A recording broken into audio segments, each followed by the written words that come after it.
परमेश्वर के नाम की स्तुति हो।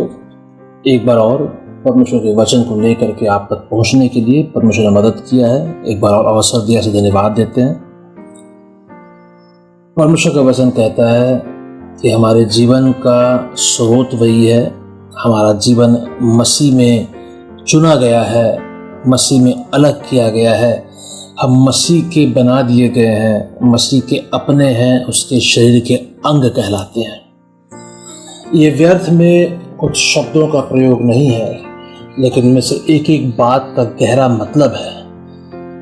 अगर मैं संक्षेप में कहूँ तो इसका मतलब ये है कि आप और मैं जो इस जीवन को संसार में जी रहे हैं, इसलिए कि हम परमेश्वर के संतान होने का अधिकार पाए हुए हैं। हमारा जीवन साधारण नहीं है, हमारा जीवन मसीह में अलग किया गया है, मसीह में जीने के लिए बुलाया गया है और मसीह का जीवन हमारे अंदर डाल दिया गया है। वो जीवन जो हमें अनंत जीवन की ओर ले जाता है। कुलोस्यों की पत्री उसका 3 अध्याय और उसका 3 वचन कहता है, तुम तो मर गए और तुम्हारा जीवन मसीह के साथ परमेश्वर में छिपा हुआ है। उसके पहले वचन से यदि पढ़े तो उसमें लिखा हुआ है, अतः जब तुम मसीह के साथ जलाए गए तो स्वर्गीय वस्तुओं की खोज में रहो, जहां मसीह विद्यमान है और परमेश्वर के दाहिनी ओर बैठा है। पृथ्वी पर की नहीं परंतु स्वर्गीय वस्तुओं पर ध्यान लगाओ। एक बार ध्यान देंगे, दूसरा वचन उसमें लिखा हुआ है, पृथ्वी पर की नहीं परंतु स्वर्गीय वस्तुओं पर ध्यान लगाओ। क्यों? क्योंकि तुम तो मर गए और तुम्हारा जीवन मसीह के साथ परमेश्वर में छिपा हुआ है। तो बड़ा ध्यान देंगे, क्योंकि तुम तो मर गए और तुम्हारा जीवन मसीह के साथ परमेश्वर में छिपा हुआ है।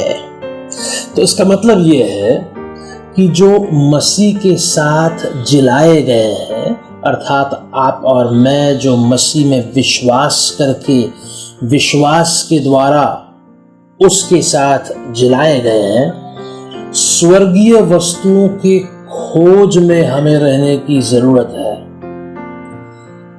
यह जानते हुए कि हम जिस पर विश्वास करते हैं वो परमेश्वर के दाहिने ओर बैठा हुआ है। जितना हम इस बात को मानते हैं कि परमेश्वर के दाहिने ओर में यीशु मसीह विराजमान है, उतना ही हमको इस बात की पहचान रखनी है कि हम तो मर गए। हमारा जो पुराना मनुष्यत्व है वो मर गया है और हमारा जीवन मसीह के साथ परमेश्वर में छिपा हुआ है। यदि हमारा जीवन मसीह के साथ परमेश्वर में छिपा हुआ है तो उसका मतलब है कि जो कुछ मसीह का है वो हमको परमेश्वर ने दिया है।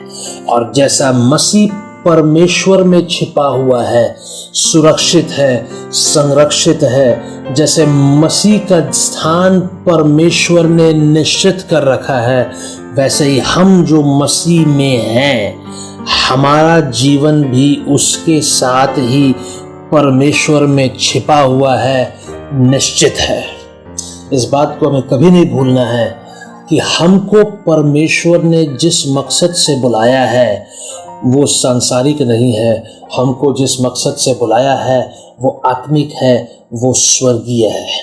इसलिए अपने ध्यान को संसार के चीज़ों पर नहीं लगाना है, बल्कि अपने ध्यान को परमेश्वर के स्वर्गीय बातों पर लगाना है।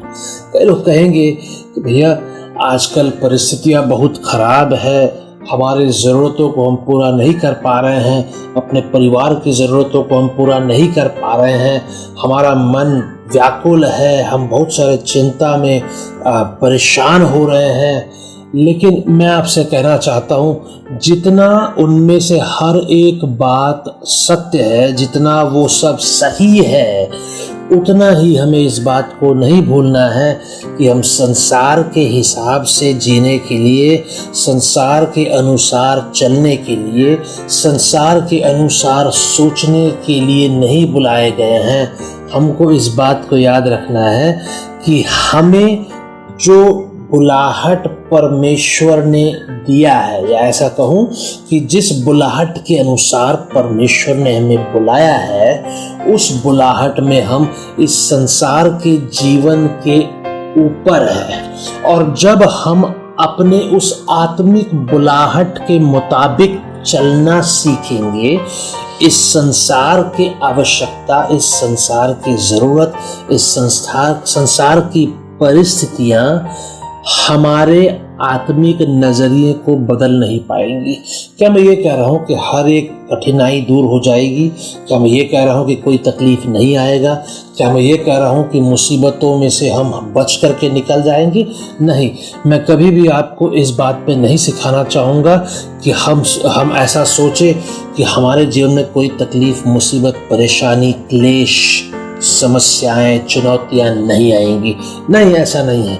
वचन सिखाता है कि जब तक हम इस संसार में हैं, क्लेश आएंगे, तकलीफ आएंगे, मुसीबत आएंगी, लेकिन यदि हमारा नजर स्वर्गीय होगा, यदि हमारी आंखें परमेश्वर की ओर लगी होंगी, अगर हम इस बात को पहचान रखें कि परमेश्वर ने मुझे मसीह यीशु में चुना है और मैं मसीह यीशु के साथ परमेश्वर में छिपा हुआ हूँ, तो मेरा नजरिया सांसारिक नहीं होगा। यहाँ की जो आवश्यकताएं हैं वो सही है। यहाँ की जो ज़रूरत है, जो क्लेश है, जो मुसीबत है, जो तकलीफ़ है, जो ज़रूरतों का सामना हमको करना पड़ रहा है, कईयों के जीवन में कमी होगा इस समय में, ये सब हकीकत है। इन सब को हम नकार नहीं सकते, लेकिन उससे गुजरते हुए भी हमको इस बात को याद रखना है कि जितना ये हकीकत है, इससे बड़ा एक हकीकत है जो स्वर्गीय है, और उस हकीकत के अनुसार जीने के लिए हम बुलाए गए हैं। तो हम क्या करें? यदि ऐसा है तो अपने आप को परमेश्वर के वचन के आधार पर हमें स्मरण दिलाना है कि परमेश्वर मेरी सुधि रखता है। हो सकता है कुछ समय तक कठिनाई हो सकता है कुछ समय तक मैं अंधकार में से होकर के गुजरूं, हो सकता है कुछ समय तक मेरे जीवन में विपत्तियां आएंगी, हो सकता है कुछ घाटा मेरे जीवन में होगा, हो सकता है लोग जिनसे मैं मुलाकात करता था, जो मुझे सिखाते थे, जो मेरा साथ देते थे, उनसे आज मैं मुलाकात नहीं कर पा रहा हूँ, मेरी संगति नहीं हो पा रही है। लेकिन याद रखिए, हमारी बुलाहट आत्मिक है, हमारा संगति आत्मिक है। हमारा सबसे बड़ा संगति लोगों के साथ नहीं है, हमारा सबसे बड़ा संगति परमेश्वर के साथ है। हमारे सबसे बड़ी ज़रूरत सांसारिक नहीं है, हमारे सबसे बड़ी ज़रूरत आत्मिक है। हमारा सबसे बड़ा इच्छा इस संसार में पूरा होने का नहीं है, हमारा सबसे बड़ा इच्छा स्वर्गीय वस्तुओं का है, जो परमेश्वर अपने हिसाब से हमारे जीवन में पूरा करता है। हमारे नजरिए को सांसारिक होने नहीं देना है, हमारे नजरिए को आत्मिक रखना है। क्यों? जब हम ऐसा करेंगे, एक बात तय है कि हम अपने जीवन में इस बात की गवाही दे सकेंगे कि परमेश्वर हमारे हर एक ज़रूरतों को जान करके हमारे हर एक आवश्यकता को पूरा करने वाला है।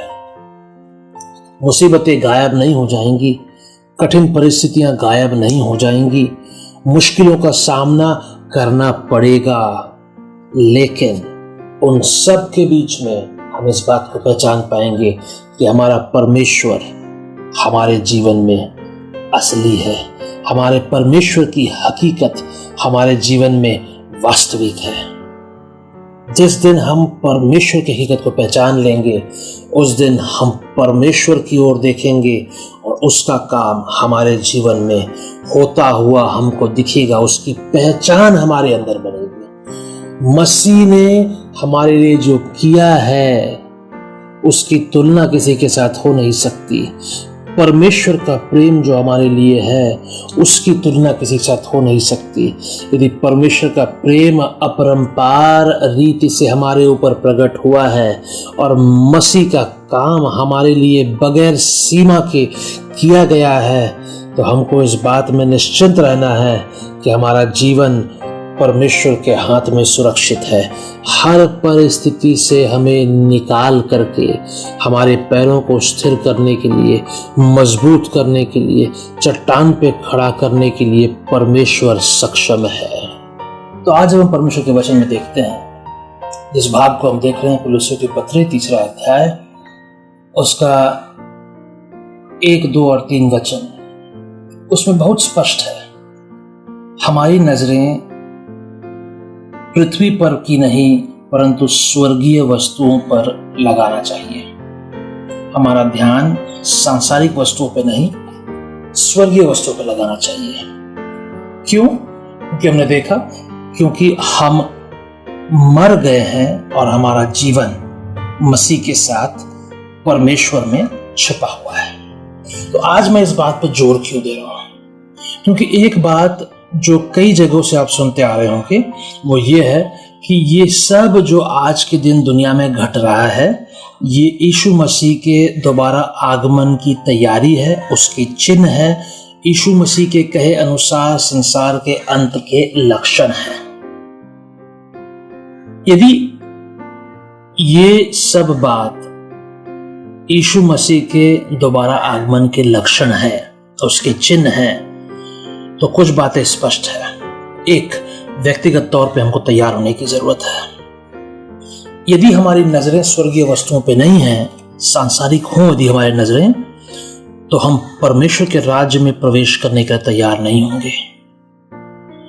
दूसरा, यदि ये अंत का समय है तो कलीसिया को जागने की जरूरत है, परमेश्वर की बातों को बेहतर समझने की जरूरत है, क्योंकि शैतान पूरा कोशिश करेगा कि हमारा मन संसार की ओर लगा रहे। शैतान पूरा कोशिश करेगा कि हम में से कोई भी परमेश्वर के वचन को अपने जीवन में जितना महत्व देना चाहिए वैसा न दें। वो पूरा कोशिश करेगा कि हम संसार की बातों में उलझे रहे। कई लोग चिंता में उलझेंगे, कई लोग संसार के मौज मस्ती में उलझेंगे, कई लोग परेशानियों के कारण दबाव में आ जाएंगे और कई लोग लोगों के साथ बहते हुए चले जाएंगे, क्योंकि आज की पीढ़ी, आज की संस्कृति वो सिखाती है और वो डिमांड लगाया जाता है कि हम भी वैसा करें। लेकिन एक बात याद रखिए, जब वचन सिखाता है यहाँ पर कि संसार की नहीं, पृथ्वी की नहीं, परंतु स्वर्गीय वस्तुओं पर ध्यान लगाओ, तो मैं हम में से एक एक व्यक्ति के ध्यान को वापस वचन की ओर ले जाना चाहता हूं, जहां पे 10 कुंवारियों की बात की गई थी। 10 के 10 एक समान दिखते थे।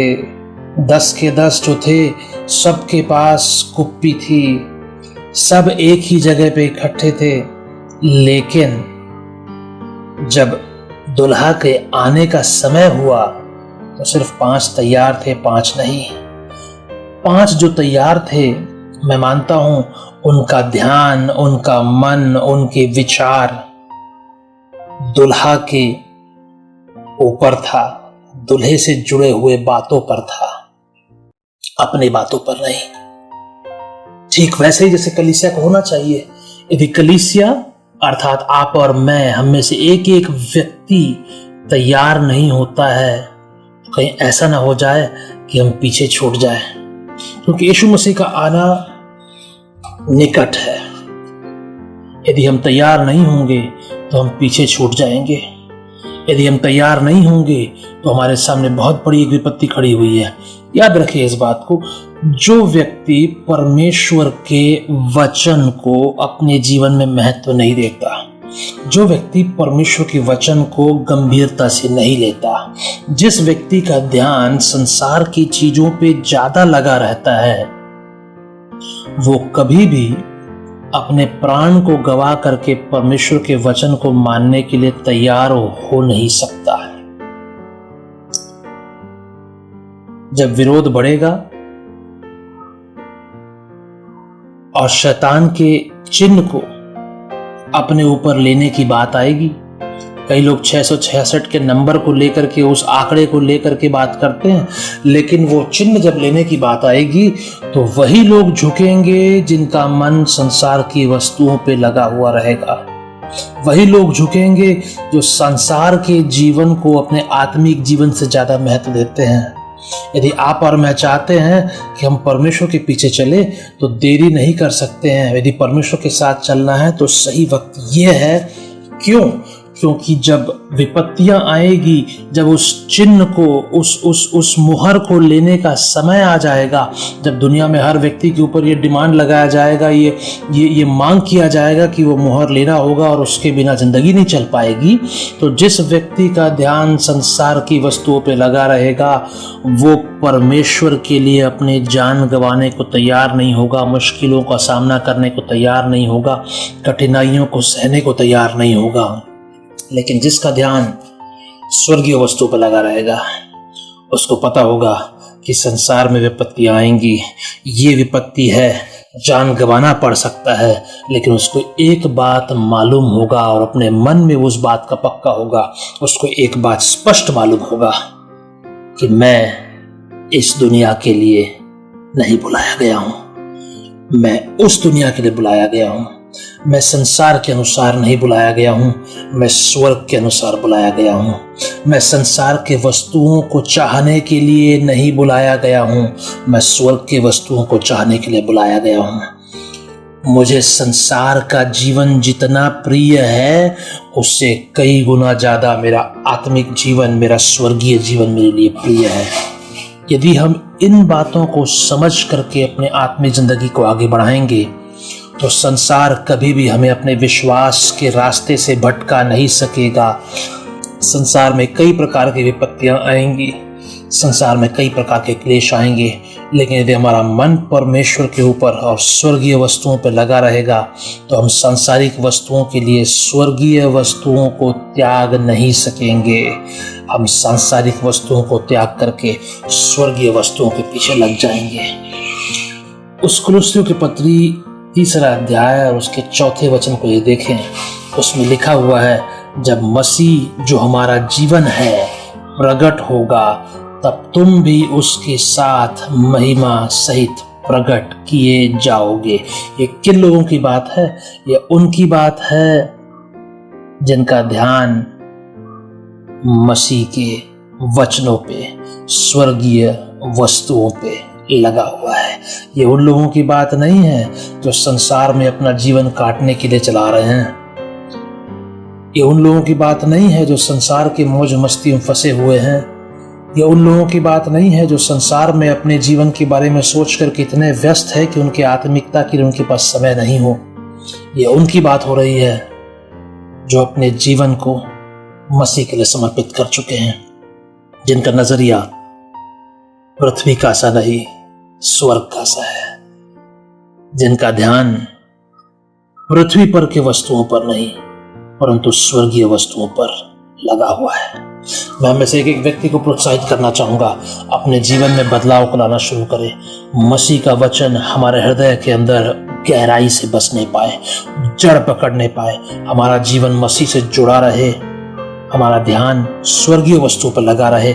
आज की कठिनाइयां बहुत बड़ी बात नहीं है, मुश्किल जरूर हो रहा है लेकिन बहुत बड़ी बात नहीं है, क्योंकि आने वाले दिनों में जो कठिनाइयां आएंगी उनसे गुजर करके हमको परमेश्वर के राज्य में प्रवेश करने का है। यदि आज हम सतर्क रहेंगे, यदि आज हम ध्यानपूर्वक काम करेंगे, यदि आज हमारा मन परमेश्वर की ओर लगा रहेगा, यदि आज हम परमेश्वर की हकीकत को अपने जीवन में स्वीकार करके उसे थामे रहेंगे, तो कल के दिन जब विपत्तियां आएंगी हम परमेश्वर की ओर देखते हुए चलेंगे। संसार और संसार की विपत्तियां हमको परमेश्वर से अलग नहीं कर पाएंगी।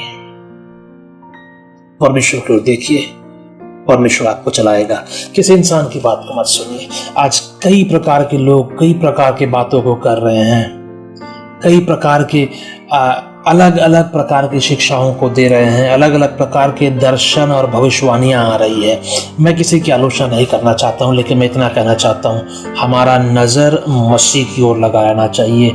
कोई भविष्यवाणी, कोई दर्शन, कोई भी बात हमारे विश्वास का बुनियाद नहीं है, हमारी आशा का बुनियाद नहीं है और हमारे अनंत जीवन का बुनियाद नहीं है। हमारे विश्वास, हमारी आशा और हमारी अनंत जीवन का बुनियाद सिर्फ मसीह है, मसीह का वचन है। यदि हमारा नज़र मसीह पे लगा रहेगा तो कोई हमें उससे अलग नहीं कर सकेगा।